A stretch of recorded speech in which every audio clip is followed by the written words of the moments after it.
જો મિત્રો આજ તો આપણા આંગણામાં પ્રભુજી પધારી ગયા છે. હું તમને બતાવું. આ જો ચકલીનું એકદમ સરસ નાનકડું બચ્ચું આવ્યું છે. બિચારું નીચે ઉતરી ગયું છે. ચકલિયું ચીચી ચાલુ કરી દીધું છે. હું એને લઈને માળામાં મૂકી દઈશ. જો જો જો ભાઈગું જો.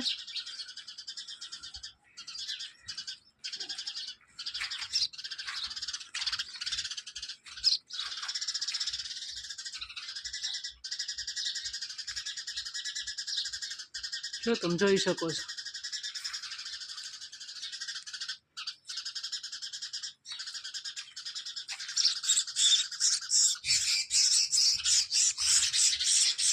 અને આ પકડી લીધું છે અને હવે આપણે અહીંયા એના માળાએ મૂકી દઈશું. જો તોય નીચે આવી ગયું.